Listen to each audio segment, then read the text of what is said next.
भक्ति रामकृष्णे स्थिता हि जा सर्वविद्यास्वरूपं तं शारदं प्रणमाम्यहम्।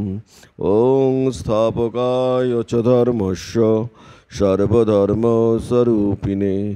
अवतारवरिष्ठाय रामकृष्णाय ते नमः। আমাদের এই আধুনিক যুগ, যে যুগে আমরা জন্মেছি, সেটা কি সংশয়ের যুগ, সন্দেহের যুগ, অবিশ্বাসের যুগ, অসরলতার যুগ, কোনো কিছুকে না মানার যুগ হচ্ছে এটা। কেননা কোনো বিষয়কে আপন নিজের অভিজ্ঞতার কোষ্ঠী পাথরে যদি আমরা যাচাই না করি, তাহলে আমরা সেই যুগটাকে মানি না। কারণ আমরা যে ভারতীয় সনাতন ভাবধারায় যারা জন্মেছি তারা জানি যে আমাদের এই সনাতন ভাবধারায় কি আছে না, ঈশ্বর আছেন। গীতায় বলছেন ঈশ্বর ও সর্বভূতানাং হৃদয়েষে অর্জুন তিষ্ঠতি। ঈশ্বর আছেন সর্বভূতের হৃদয়ে প্রতিষ্ঠিত। এবং এই গীতাকে পূজ্য রসন দেয়া, এটি আমাদের এক ভগবান বলে মান্যতা দেয়া হয়েছে।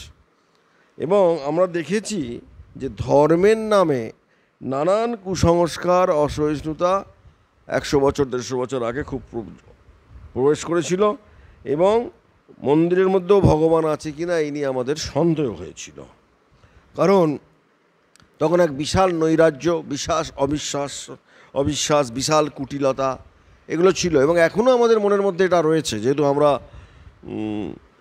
দৈহিকগতভাবে আমরা অনেক বেশি সুখের এর মধ্যে আছি, সেই জন্য আমাদের মধ্যে ভগবান আছেন কি না, তাকে দেখা যায়, তার সঙ্গে কথা বলা যায়, এটা আমরা বিশ্বাস করতাম না 150 বছর আগে। ঠাকুর শ্রীরামকৃষ্ণ রামকৃষ্ণ মিশন প্রতিষ্ঠা করলেন কেন না, তিনি এইটা বললেন ঈশ্বর আছেন এবং ঈশ্বরকে দেখা যায়।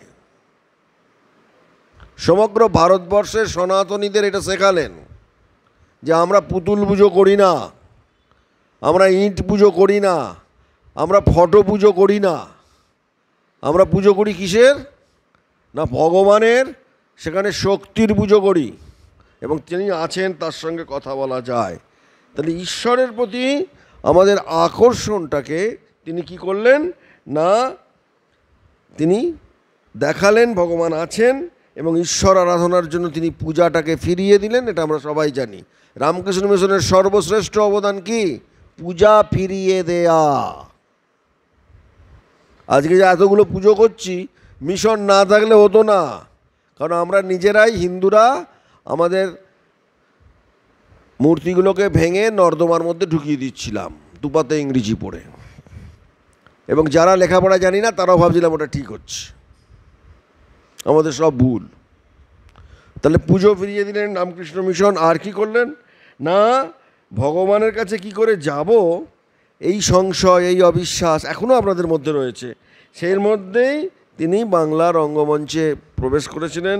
সেই মঞ্চে প্রতিদিনভাবে শ্রীরামকৃষ্ণ, এবং তিনি আমাদের বললেন যে কি না, কারুকে কথা দিয়ে দাবিয়ে দেওয়া নয়। ঈশ্বরের সঙ্গে কথা বলতে হলে তোমাকে কি হতে হবে? নিরভিমান।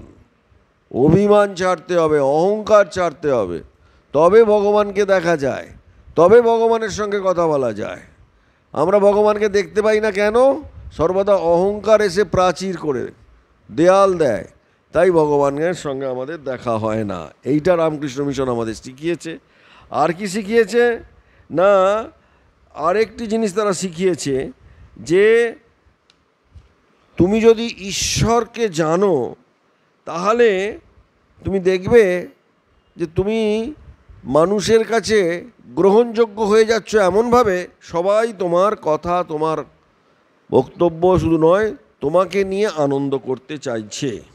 হ্যাঁ, সুতরাং এই অসাধারণ ঘটনা, ঠাকুর শ্রীরামকৃষ্ণ যখন এলেন, সেখানে কেশবচন্দ্র সেনের মতো মানুষ গিয়ে শুনতে চাইছে, বিদ্যাসাগর মশাই গিয়ে শুনতে চাইছে, সবাই তার কথা শুনতে চাইছে। কেন? এটি নিরক্ষর মানুষের কাছে না, তিনি ভগবান দেখেছেন। দেখা গেল ভগবান যদি দেখা যায়, তখন ওইটি শোনা যায়। সেই অসাধারণ ঘটনাকে রোমা রোলা তিনি বলেছিলেন ফেনোমেনন।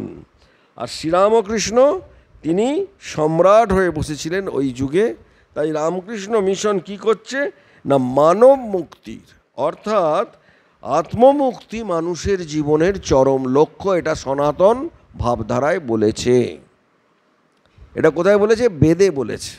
শ্রীরামকৃষ্ণ সেটাকে আরও নতুন করে তৈরি। তোমরা কি মানুষ কি কম গা? মানুষ ঈশ্বর চিন্তা করতে পারে।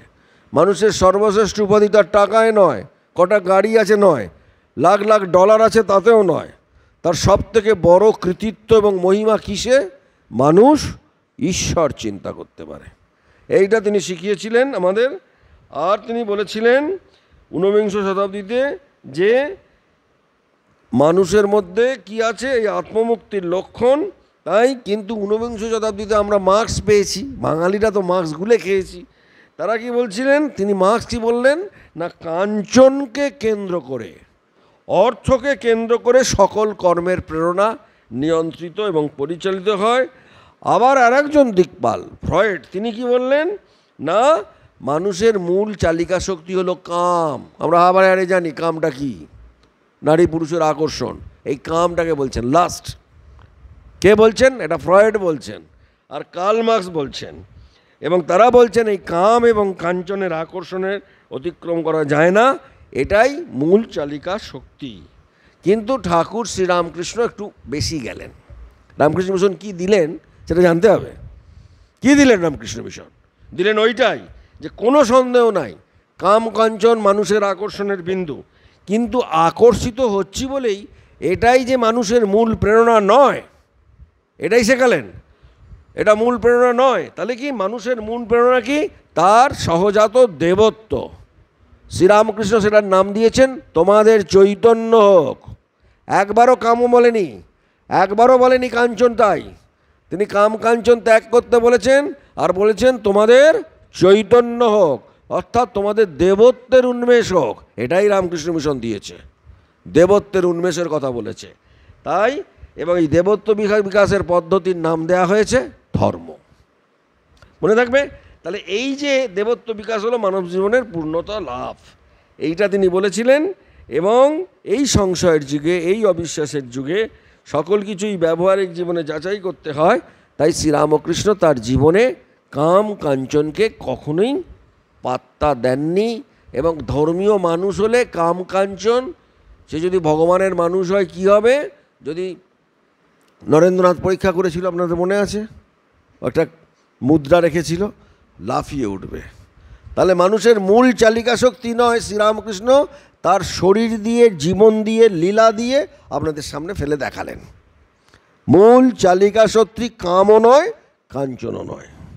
ব্যবহারিক জীবনে এগুলো প্রয়োজন, কিন্তু মানুষের মূল চালিকা শক্তি তার দেবত্ব। মানুষের মূল চালিকা শক্তি সে চৈতন্য স্বরূপ। মানুষের মূল চালিকা শক্তি সে ভগবান হতে পারে। এইটা রামকৃষ্ণ মিশন শিখিয়েছে। ক্লিয়ার? মিশন কি বলেছে? এটাই বেদেও বলেছে। বেদের কথাই নতুনভাবে ঠাকুর শ্রীরামকৃষ্ণ আমাদের শিখিয়েছে। মনে থাকবে রামকৃষ্ণ মিশন কি দিল, পাশ্চাত্য থেকে আমাদের কি লাভ। বোঝা যাচ্ছে জিনিসটা? এটাই রামকৃষ্ণ মিশন আমাদের জানিয়েছে। এখন প্রশ্ন যে আমাদের ধর্মে রয়েছে যে সংসারী এবং সন্ন্যাসী দুজনকেই, রামকৃষ্ণ মিশন কাদের জন্য হয়েছিল? সংসারীদের জন্য হয়েছিল, সন্ন্যাসীদের জন্য হয়েছিল। আজকের দিনে বড়রাম মন্দিরে কারা ছিল? সন্ন্যাসীরাও ছিল, সংসারীরা বেশি ছিল, সংখ্যায় বেশি ছিল সংসারীরা।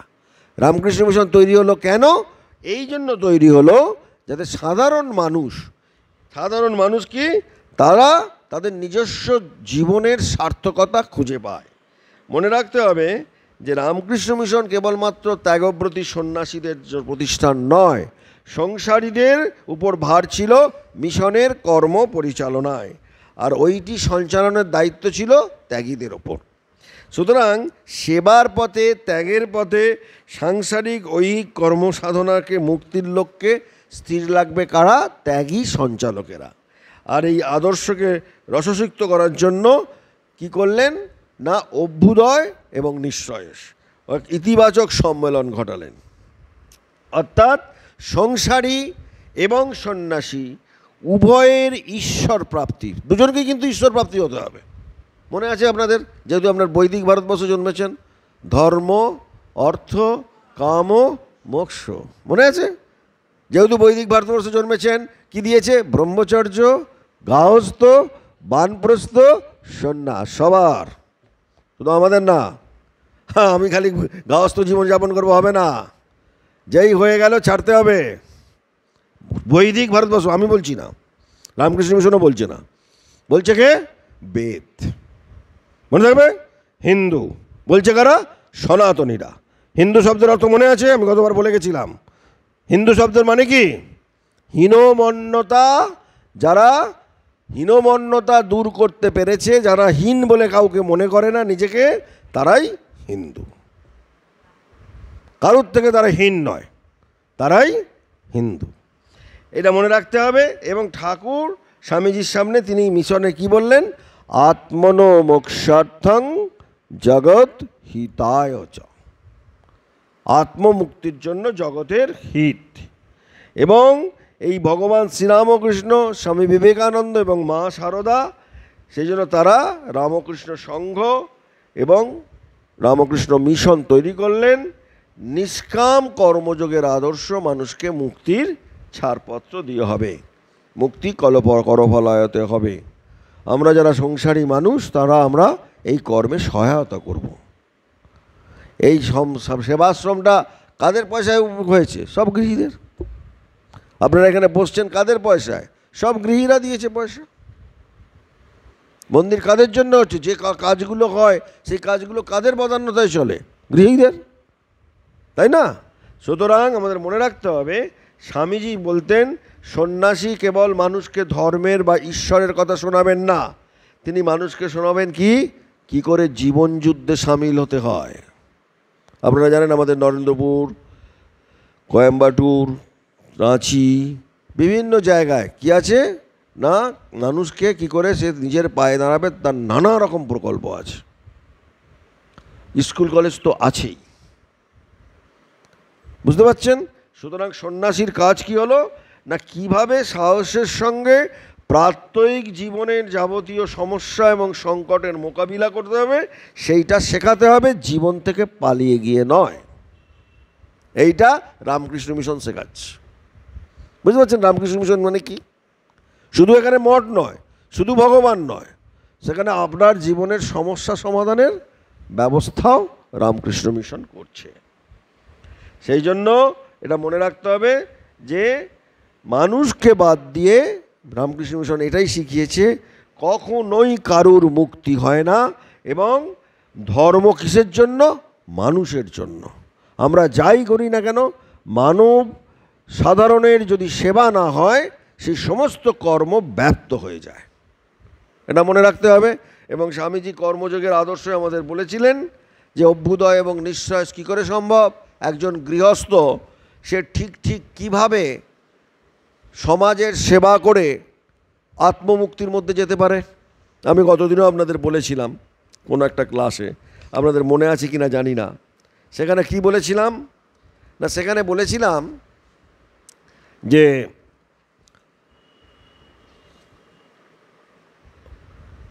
সন্ন্যাসী এবং সংসারীদের মধ্যে প্রত্যেকের কিন্তু দায়িত্ব রয়েছে। কি দায়িত্ব না, মানব মুক্তির জন্য নিজেকে তৈরি করে ফেলা। এবং সেই তৈরি করার জন্য রামকৃষ্ণ মিশন, যারা আমরা রামকৃষ্ণ মিশনে আসছি, সেখানে মনে রাখতে হবে যে মিশন করার সময়, কারণ আমরা যেহেতু ঠাকুরের কাছে আসছি, ঠাকুর তো সত্যগুণের ঐশ্বর্যবান ছিলেন। যেহেতু ঠাকুর সত্যগুণের ঐশ্বর্যবান ছিলেন, সেই জন্য শ্রীরামকৃষ্ণের ভাব এবং তার শরীর যদি আমরা বলি সঙ্ঘকে, তাহলে তাকে দিয়ে যখন সঙ্ঘ তৈরি হবে, তাকে দিয়ে কি আমরা তৈরি করতে পারবো কোনো জাগতিক জিনিস? যিনি আধ্যাত্মিক এবং পারমার্থিক একটি কনসাসনেস, তাকে দিয়ে যদি জাগতিক জিনিস তৈরি করতে যাই, তাহলে কি করা যাবে? খাঁটি সোনা দিয়ে আপনাদের গয়না কখনো হয়েছে? হয়েছে কখনো? হয়নি। তেমনি নরেন্দ্রনাথ, তিনি 1897 সালে যখন প্রথম করছেন, 93 4 বছর রামকৃষ্ণ মিশন করবেন কিনা ভেবেছেন। 4 বছর তিনি ভেবেছেন রামকৃষ্ণ মিশন আমার করা উচিত কি উচিত নয়। কেন না, ভেজাল মিশবে, সবাই শ্রীরামকৃষ্ণ নয়, সংসারীরাও নয়, সন্ন্যাসীরাও নয়। সুতরাং সঙ্গ যখন তৈরি হবে, গয়না যখন তৈরি হবে, খাত দিতে হবে খাত। তাই তিনি বারবার 3 জন মায়ের কাছে তিনি এই যে রামকৃষ্ণ মিশন তৈরি করলেন, 3টি মায়ের কাছে তিনি খুব, আরও অনেক মা ছিল, তিনি অনেককেই মা ডাকতেন। কারণ বিবেকানন্দ একটি নাম নয়, বিবেকানন্দ একটা দর্শনের, একটা যুগচিন্তনের নাম। এবং তিনি বিস্ফোরিত হয়েছিলেন। সাধারণত আমরা মনে করি 3টি মাতার, প্রথম মাতা কে ছিলেন? গর্ভধারিণী। শেষ জীবন পর্যন্ত মাকে কষ্ট দেননি, মাকে কষ্ট দেবেন না বলে যেখানেই গেছেন মায়ের কথা ভেবেছেন। এত ভালোবাসা কোনো সংসারী মানুষও তার মাকে ভালোবাসেনি। বিবেকানন্দ যেভাবে মাকে ভালোবেসেছেন, এত ভালোবাসা আমরা কোনো সংসারী মানুষকেও ভাবতে দেখিনি।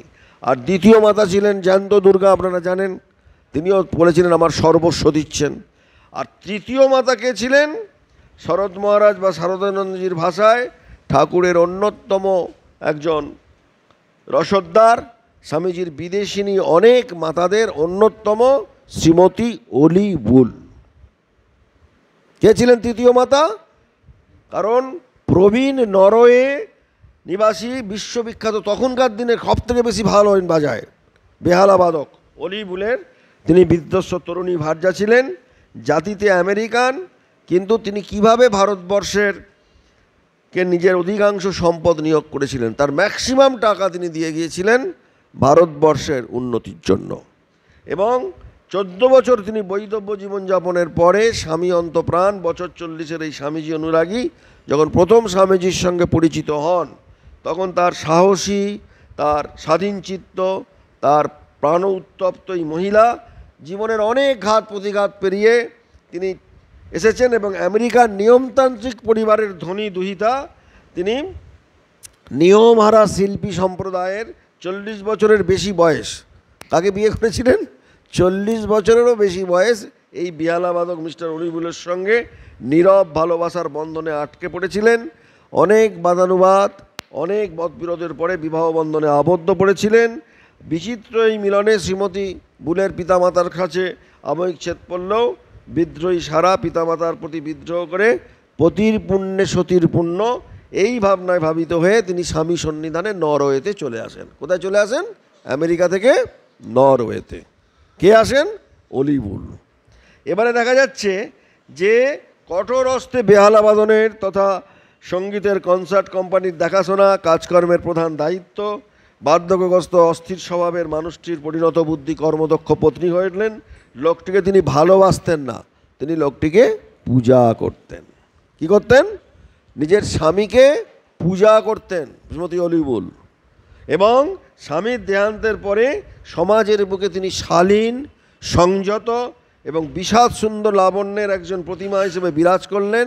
বুদ্ধিজীবী এবং আইডিয়ালিস্টরা সম্মেলনস্থলে তার হয়ে এসেছিল, সবাই তাকে দেখতে যায় তার এই কেমব্রিজের ভবনটিতে। এবং স্বামীর সঙ্গীত শিল্পের অসাধারণ সাফল্য এবং অন্তর্মুখিতা তার হৃদয়কে ছুঁয়ে গিয়েছিল। শেষ সময় স্বামীর পাশে থেকে তিনি কেবল সেবা ও পরিচর্যা করে নয়, ঘণ্টার পর ঘণ্টা সঙ্গীতের মধ্য দিয়ে পরস্পরের নির্ভরতা ও একাগ্রতা বোধ ও ভারতের ঋষি আদর্শকে মনে করিয়ে দেয় ওই যে যদিদং হৃদয়ং তব তদিদং হৃদয়ং মম।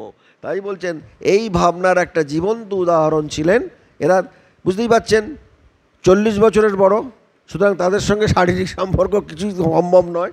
সেই জন্য বান্ধবী ফার্মারের সঙ্গে চিকাগো মহাসম্মেলনে তিনি অন্যতম আয়োজকের ভূমিকা করেছিলেন। এবং মিসেস অলিবুলের কেমব্রিজের যে বাসভবন, সেই স্বামীজি তার আতিথ্য নিয়ে আমেরিকার বিদগ্ধ সমাজের সঙ্গে পরিচিত হয়েছিলেন। স্বামীজিকে কেন ভালোবাসতেন? এবার স্বামীজির সাথে তার কেন ঘনিষ্ঠতা, কোন বিষয়, কেন আমরা তাকে বলছি স্বামীজির ধাত্রী মাতা? এই কথাটা বলবার জন্য তো আমাকে প্রমাণ দিতে হবে যে আমি একজন স্বামীজির মা বলছি একজন বিদেশিনী মহিলাকে। কারণ স্বামীজি মা বলেছেন অনেককে, মাদার চার্চ বলেছেন মিসেস এলকে, যিনি প্রথম ওনাকে তুলে নিয়ে গেলেন। কিন্তু তার সঙ্গে এতটা মানসিক তো ছিল না। এছাড়া তিনি স্টার্জেস লেগেট, মিসেস লেগেট তাকেও মা বলে কোথাও কোথাও চিঠি লিখেছেন। এছাড়া লিখেছেন হরিপদ মিত্রের স্ত্রী ইন্দুমতী দেবী। হরিপদ মিত্রকে আপনাদের মনে আছে? বেলগাঁওয়ের যিনি ফরেস্ট মাস্টার ছিলেন হরিপদ মিত্র, তাকেও অনেক চিঠি আছে, তাকেও তিনি মা দেখেছেন। কিন্তু সব থেকে বেশি হৃদয়ের কাছে পৌঁছে গিয়েছিলেন এনার।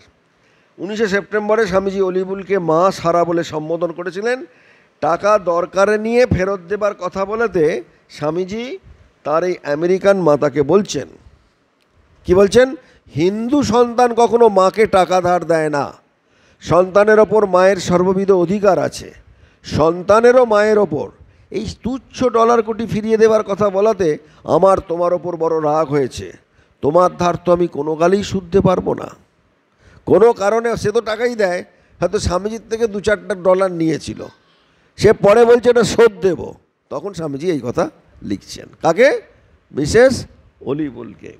এবং মায়ের ছেলের এই যে অভিমান, এই যে টানাপোড়েনের সম্পর্ক দেখে আমরা বিস্ময়ে অবাক হয়ে যাই যে বিবেকানন্দের মতো কঠোর কোমল যে সন্ন্যাসী, তিনি তার হৃদয়ের প্রতিঘাত, দুঃখ, কান্না, তার বেদনা, তার আনন্দ, তার দায় সব কিছুই ভাগ করে নিচ্ছেন কার কাছে? এই মায়ের কাছে। এবং যিনি তাকে আগলে রাখছেন, তাই 7ই মার্চ 1900 শেষ পত্রাংশে তিনি স্বীকার করেছেন এই আদর্শ ধাত্রী জননীর মাতৃত্বকে। কি লিখছেন? আপনি আমাকে যেমনটি উপদেশ করবেন সেই রকম করতেই আমি প্রস্তুত। আপনি যথার্থই আমার মা হয়ে গেছেন। আপনি আমার এমন এক বন্ধু যিনি শ্রীরামকৃষ্ণকে জীবনের ধ্রুবতারা রূপে গ্রহণ করেছিলেন। আপনাকে যে আমি এত বিশ্বাস করি তার রহস্য ওখানেই, এইখানেই অলিবুলের স্বাতন্ত্র্য এবং কৃতিত্ব। কারণ তিনি শ্রীরামকৃষ্ণকে তার জীবনের ধ্রুবতারা বলে গ্রহণ করেছেন, তাই তিনি তাকে মাতৃত্বের স্বীকৃতি দিচ্ছেন। বিবেকানন্দ দিচ্ছেন, মাথায় রাখুন, যে সেও নয়। যে বিবেকানন্দ নিবেদিতার ভাষায় মিসেস অলিবুল ছিলেন প্রেমময় এবং পবিত্রতার অবতার। নিবেদিতা তার কাছে কেবল অর্থ সাহায্যের জন্য নয়, সকল মানসিক বিপর্যয়ের সময় তার শান্ত, তার স্নিগ্ধ, তার সৌম্য অবস্থান নিবেদিতাকে বাধা বিপত্তি থেকে যেহেতু দূর করে, তাই তিনি বলতেন মেন্টাল টনিক। অলিবুলকে কি বলতেন? Mental tonic. কে বলতেন? নিবেদিতা। যখনই যন্ত্রণা হতো অলিবুলের কাছে যেতেন। এবং 1899 3রা আগস্ট ম্যাকলাউডকে লেখা চিঠিতে নিবেদিতা খুব সুন্দর একটা লিখছেন। সেন্ট সারাকে বলো, স্বামীজি তার বিষয়ে বললেন, ওই মহিলাকে বোধহয় আমি নিজের মায়ের চেয়েও বেশি ভালোবাসি। ওর কেশাগ্রের জন্য আমি শেষ রক্তবিন্দু পর্যন্ত দিতে প্রস্তুত। উনি এতই ভালো, এতই সাহসী। আর অলিবুল। এবং তিনি মহীয়সী রানী, স্বামীজি জানালেন, তার মতে মিসেস বুল সর্বোচ্চ ধরনের মহিলা। এবারে দেখা যাক স্বামীজি এত উচ্চ স্থান ভারতবর্ষের প্রাচীন ঋষিদের স্থান দিয়েছিলেন এই আমেরিকান নরওয়ে বিধবা গৃহবধূকে। একবার সকল বিদেশি ভক্তরা যখন স্বামীজিকে চেপে ধরে জিজ্ঞাসা করেছিলেন, ঋষি আদর্শ বলতে আমরা কি বুঝব, স্বামীজি বিনা বাক্যবয়ে অঙ্গুলি নির্দেশ করে দেখিয়েছেন অলিবুলের প্রতি, সারা ওই সব ঋষি যদি দেখতে হয় সারাকে দেখো। আমরা ভারতীয়রাও পারিনি, ও যা করছে, এত সম্পত্তির অধিকারী হয়েও ও যা জীবনযাপন করছে, ওর দিকে তাকিয়ে দেখো। সেই থেকে তার নাম হয়ে গেল সেন্ট সারা। কি নাম হলো? সেন্ট সারা অলিবুল। সত্যগুণের কোন পর্যায়ে তিনি বিচরণ করতেন? প্রেম, স্নেহ, সহমর্মিতা, স্নেহাস্পদের জন্য কোনো বিশেষ কাজেই তিনি পেছপা ছিলেন না। শ্রীরামকৃষ্ণের আরব্ধ কাজের জন্য অন্যতম রসদদার। আমাদের এখানে তো রসদদার ছিল মথুরবাবু, শম্ভুবাবু, সুরের মিত্তির, তারা তো এদিককার। উপাসের রসদদার কে ছিলেন? উপাসের রসদদার ছিলেন যে 13ই জুলাই 1899 ম্যাকলাউডকে লেখা নিবেদিতার পত্রে পাচ্ছি, স্বামীজি বললেন, গীতা বলে 3 রকম দয়া রয়েছে। কীরকম দয়া? সাত্ত্বিক দয়া, রাজসিক দয়া, তামসিক দয়া। দেখবেন আমরা যখন দয়া করছি, আমার নামটা দিল না, আমাকে পদ দিল না, ওগুলো সব কি? তামসিক দয়া। একটা রাজসিক দয়া আছে, আরে আমাকে প্রসাদ দিল না, আমি টাকা দিয়েছি, দিল না, বললাম ঝগড়া করছি, তামসিক দয়া। দয়া করছি, হ্যাঁ।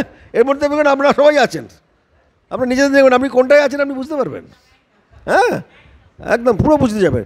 এবং তামসিক দয়া আবেগপ্রবণ কিছু চিন্তা না করে পরিণতি বা অন্য কেবল সাক্ষাৎ ইচ্ছাচালিত হয়ে হয়। রাজসিক দয়া হয় কেন? গৌরবের জন্য, নামযশের জন্য। আর সাত্ত্বিক দয়া, মিসেস বুলের কথা যতই ভাবি স্বামীজির ততই সাত্ত্বিক দয়ার কথা মনে হয়। কারণ ও দয়া করতে হয় ঠিক মানুষকে ঠিক উপায়ে ঠিক সময়ে কাউকে না জানিয়ে, ঠিক উপায়ে ঠিক সময়ে কাউকে না জানিয়ে, ওটা হচ্ছে সাত্ত্বিক দয়া।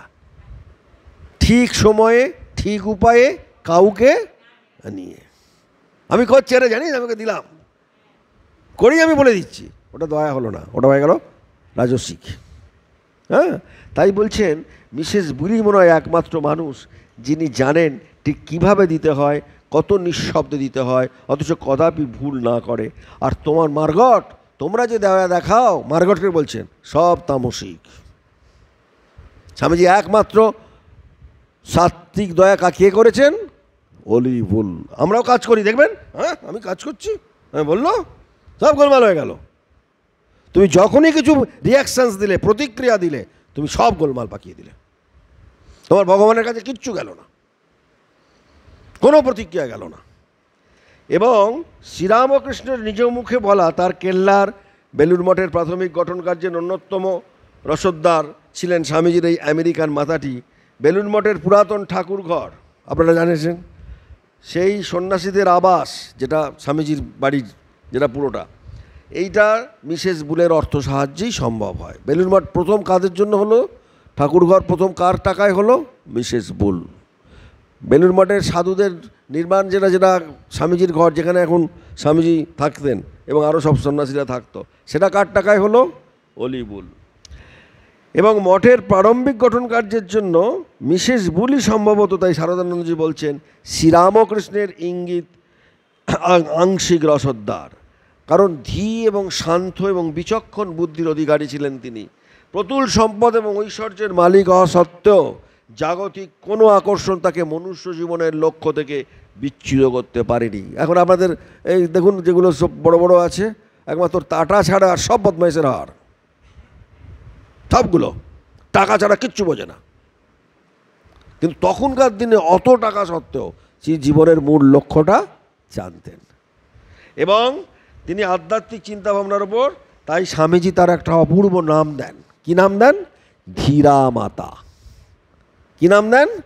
ধীরা মাতা। এ প্রসঙ্গে মনে রাখতে হবে, শ্রীমতী বুল কেবল মঠের গঠন কার্যের নয়, স্বামীজির পারিবারিক সমস্যা সমাধানের অর্থ এবং সহমর্মিতা। স্বামীজি যেখানেই গেছেন তার মায়ের কথা ভেবেছেন। বাচ্চারা খেতে পাচ্ছে না, দেখছেন, দেখো উনি বলছেন মঠের জন্য যদি টাকা দেন ভালো, কিন্তু আমি আলাদা করে বলছি আমার মা হয়তো না খেয়ে থাকবেন। তখন সেখানেও তিনি স্বামীজির ওপর, স্বামীজির কাজের ওপর অভিভাবকত্ব করেছেন এবং টাকা পাঠিয়েছেন। জ্বলন্ত তেজস্বী সন্ন্যাসীকে মৃদুভাবে লোকজীবনের পক্ষে তিনি স্নিগ্ধকরভাবে উপস্থিত করতে চেয়েছেন। বিবেকানন্দ কখনো বাধ্য অনুগত শিশুর মতো দাত্রীমাতার কথা শুনেছেন, কখনো বেপরায়া জঙ্গিতে ঝলসে উঠেছেন। স্বামীজির পত্রাবলিতে তার দুটি রূপই ধরা পড়ছে। প্রথম হচ্ছে 14ই ফেব্রুয়ারি 1895 সালে তিনি আপনি আমার ও আমার কাজের জন্য ইতিমধ্যে যা করেছেন, সেজন্য কি যে আমি কৃতজ্ঞতা প্রকাশ করব তা বলতে পারি না। এই বৎসরও কিছু সাহায্যের প্রস্তাবের জন্য আমার অসংখ্য ধন্যবাদ জানবেন। কারণ উনি কিন্তু নিজে থেকে দিয়ে যাচ্ছেন, স্বামীজি চাইছেন না। ভালো করে মাথায় রাখুন, স্বামীজি কিন্তু চাননি, উনি টাকা দিয়ে যাচ্ছেন। অর্থ যাচনা স্বামীজির ধাতে আসে না। ঠাকুর যে জোয়াল চাপিয়ে গেছেন, সেটিকে যে রূপদান করতে না পারলে মাঠে মারা যাবে, এর তাই কোনো বড় আশা করেন, তাই পরবর্তীকালে সেটি রূপদান করা সম্ভব হবে না। তাই ওই বিদেশিনী সুভাবে জানেন। আর এক কথা, মনুর পক্ষে স্বামীজি দেখুন কি মানে অপূর্ব একটি মানুষ, একটা মানুষ যে এত কী করে, মনুর পক্ষে মানে মনুস্মৃতিতে লেখা আছে, সন্ন্যাসীর পক্ষে সৎ কার্যের জন্য অর্থ সংগ্রহ ভালো নয়।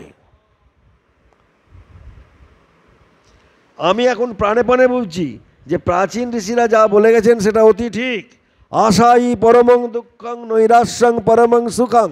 সুতরাং আশা হলো পরম দুঃখজনক, আর আশা ত্যাগ করাতেই পরম সুখ। আপনারা বুঝতে পারছেন, এক্সপেক্ট করছেন আমার ছেলে করবে, বউ করবে, মেয়ে করবে, যেই ফোন করছে না মন খুব খারাপ, আমায় বললো আশাই পরমং দুঃখং নৈরাশ্যং পরমং সুখং। রামকৃষ্ণ মিশন আপনাকে চলতে শেখায়, আপনাকে ভাবতে শেখায়, আপনাকে জীবনে বাঁচতে শেখায়, অন্য কিছু শেখায় না। একবারও বলে না খালি ডিপ ডিপ করে ঠাকুরকে প্রণাম করো, একবারও বলে না, কিন্তু আপনি প্রণাম করেন কেন? ঠাকুর অবতার বরিষ্ঠ, আপনার প্রণাম চলে আসে। কিন্তু এত বিচার করা সত্ত্বেও স্বামীজিকে টাকা নিতে হয়েছে, এবং তিনি বলছেন হৃদয় ও মস্তিষ্কের দ্বারাই চিরকাল যা কিছু কাজ, বড় কাজ হয়েছে, টাকায় কিন্তু হয়নি। স্বামীজি নিজেকে কিন্তু এই কথাই বলছেন। তাই তার অন্তরের অন্তঃস্থল থেকে তিনি যে বিশ্বাস করতেন তা থেকে কিন্তু দাতাকে তিনি কোনোদিন অসম্মান করেননি, বরং এক জেলা কৃতজ্ঞতা ভাবনা তিনি উজাড় করে দিয়েছেন। 1896-এর 9 ডিসেম্বর লিখছেন, আপনার উদার দানের প্রতিশ্রুতির জন্য কৃতজ্ঞতা প্রকাশ করা নিষ্প্রয়োজন। শুধু বলতে পারি আমি আপনাকে সর্বদাই সব থেকে বড় বন্ধু বলে মনে করে এসেছি, এবং আমৃত্যু তাই করব। আমৃত্যু বন্ধু মিসেস বুল ধীরে ধীরে স্বামীজির হৃদয়ের নিকট যখন প্রবেশ করছেন, তাই পৃথিবীর পবিত্রতম সম্পর্কটি তৈরি হচ্ছে। 1900 খ্রিস্টাব্দের 12ই মার্চ তিনি পত্রে জানাচ্ছেন, একচরণ বলছেন, আমি সম্পূর্ণ গা ভাসিয়ে দিয়েছি। আপনি আমার ও আমার আত্মীয়ের জন্য আমার মায়ের চেয়েও বেশি করেছেন। মায়ের থেকে বেশি করা মা না হলে করা যায় না। কি সুন্দর বলছেন, মায়ের থেকে বেশি করা মা না হলে করা যায় না। আর এই বিবেকানন্দকে মাতা মেরির কোলে শিশু যিশু বলেই সর্বদা আরোপ করতেন অলিবুল। অলিবুল কি বলতেন? যিশু মাতা মেরির কোলে রয়েছে। তাই তার মনের সকল সংশয়, দ্বন্দ্ব, ব্যথা, বেদনা, আশা, নিরাশা তিনি নিজের মতো করে সোহাগে তাকে শাসন করতে চাইতেন। সন্ন্যাসী যেন দিকভ্রষ্ট হয় না, এই ভাবনাও কখনো কখনো অলিবুলের মধ্যে হতো, আমার ছেলেটা যেন গোলমালে না পড়ে। তাই তিনি কখনো কখনো বিস্মিত হতেন যে স্বামীজি প্রফেট, স্বামীজি ঈশ্বর প্রেরিত পুরুষ। সন্ন্যাসী যদি সঙ্গ ভরার বাসনায় স্তব্ধ হয়ে যায় তার কি হবে? মিসেস বুলের মতো স্বামীজিও আতঙ্কে কাটাতেন, তার নিজের স্বরূপ ভুলে তিনি জড়িয়ে পড়বেন না তো, তখন এই জগতে এই বিষয়ে তাকে বুঝবে কে? তাই 23শে আগস্ট দেখাচ্ছেন, দেখতেই তো পাচ্ছেন, কাজটা চালিয়ে নেবার জন্য কিছুদিন টাকা করি আর বিষয় সম্পত্তির সংস্পর্শে আমাকে আসতে হয়েছে। এখন আবার বেদান্ত বা জগতের অন্য কোনো দর্শন, এমনকি ওই কাজটার উপর আমার কোনো টান নেই, আমি চলে যাবার জন্য তৈরি হচ্ছি। পৃথিবীর এই নরক কুণ্ডে আর ফিরে আসছি না। কে বলছে? স্বামীজি। পৃথিবীর এই নরক কুণ্ডে আর ফিরে আসছি না। আর বলছেন, সুতরাং এখন থেকে টাকা কড়ি সম্বন্ধে আমি কিছুই জানি না। আপনাদের টাকা আপনারা ইচ্ছে মতো খরচ করবেন। আমি পারিবারিক বন্ধনের লোহার শিকল ভেঙেছি, সুতরাং ধর্মসংঘের সোনার শিকল আমি পড়তে চাই না। আমি মুক্ত, আমি সর্বদাই মুক্ত। জগৎ রঙ্গমঞ্চে আমার যতটুকু অভিনয় করার ছিল আমি করেছি, আমি শেষ করেছি। এ হচ্ছে স্বামীজি। এবং আমরা দেখেছি বিবেকানন্দের অনুভূতি, তিনি কখনোই তাকে কেউ নিয়ন্ত্রণ করুক এটা স্বামীজি কখনো চাননি। আমরাও চাই না, দেখবেন না, আমাদের কেউ নিয়ন্ত্রণ করলেই গোলমালে পড়ি। আমরা কখনো চাই না কেউ আমাদের নিয়ন্ত্রণ করুক, তাই না? পরে কথা বলছি, একটা মিটিং আছে। সুতরাং এটা দেখা যাচ্ছে যে বিবেকানন্দ অনুভূতি জগতের সকলের মানুষ, খুবই সেন্টিমেন্টাল, খুবই স্পর্শকাতর। স্বামীজি খুব সেন্টিমেন্টাল। আমেরিকায় সামাজিক জীবনের পথে চলতে গিয়ে শ্রীমতী অলি বুলের সৎ পরামর্শের উপর তিনি নির্ভরশীল হয়েছেন। সন্ন্যাসীর মূল ধর্মে যদি আপোষ করতে বলে তখন হয়েছেন বিদ্রোহী। একমত হননি, সেই জন্য চলেননি। 1 ফেব্রুয়ারি তিনি লিখছেন, মধুরভাষী হওয়া লোকের সাংসারিক উন্নতির পক্ষে যতটা সহায়ক তা আমি বিলক্ষণ জানি। আমি সেইরূপ হতে চেষ্টা করি, কিন্তু যেখানে অন্তত সত্যের সহিত একটা উৎকট রকমের আপোষ করতে হয় সেখানে আমি পিছিয়ে যাই। আমি সমদর্শিত্বের ভক্ত। লোকমতে উপাসকরা নিমেষেই বিনাশপ্রাপ্ত হন, কিন্তু সত্যর তনয়গণ চিরজীবী। এটাও তিনি বলছেন। তাহলে দেখা যাচ্ছে বিবেকানন্দ সঙ্গ করার দায় নিয়ে বেঁচে গেলে কখনো মিথ্যা বর্জিত অসংসার বৈরাগ্যে ডুবে থাকতে পারেননি। বিবেকানন্দ কিন্তু আলাদা, এটা মাথায় রাখুন। বিবেকানন্দ কিন্তু আলাদা। মিথ্যা জগতের প্রচণ্ড দুঃখ কষ্ট তার মনকে সত্য ঈশ্বরকে মাঝে মাঝে স্থানচ্যুত করেছে। বিশেষ অনুভূলের মতো পরম আধ্যাত্মিক সিদ্ধসাধিকার বিচারও মাঝে মাঝে ভুল হয়েছে। মনে করেছেন বিবেকানন্দ কর্মে আসক্ত, মনে করেছেন বিবেকানন্দ সংসারে লিপ্ত। আপনারা 1975 সালের পরিবর্তন পড়েছেন, কি বাজে কথাগুলো সব লিখেছিল স্বামীজি সম্পর্কে, জানেই না কিছু। আমি 1975 বলছি, আজে বাজে কথা। হ্যাঁ, বিবেকানন্দকে যদি জানতো কখনো এইসব লিখতো না। আমার জীবনের ভুলগুলো খুবই বড় বটে, কিন্তু তাদের প্রত্যেকটির কারণ কেন? খুব বেশি ভালোবাসা। আমি একটুও যদি ভালোবাসা যদি আমার না থাকতো, হ্যাঁ, আমি যদি নির্বিকার কঠোর বৈদান্তিক হতে পারতাম, এটা তার ইচ্ছে। সুতরাং সমস্ত অলিবুল স্বামীজিকে তার সহজাত প্রজ্ঞা ও শৈল্পিক মন দিয়ে কোনো শিষ্যের থেকে সব থেকে বেশি বুঝতেন এবং শ্রীরামকৃষ্ণকে মিসেস বুল ভালোবাসেন, সেই জন্যই তিনি স্বামীজিকে ভালোবাসেন, সে কথাও স্বামীজি বলেছেন।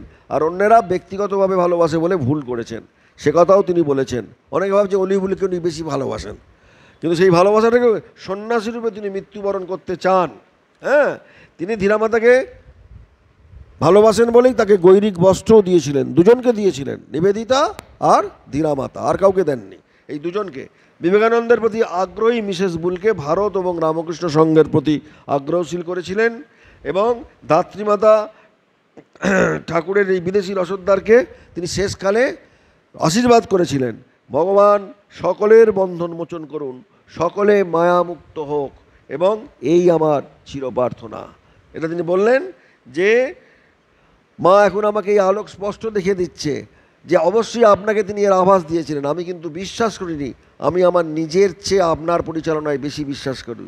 এখন আমাকে চালিয়ে নেবার আলোক মা আপনারই হাতে তুলে দিচ্ছেন, সুতরাং আপনাদের সকলের বন্ধন হোক।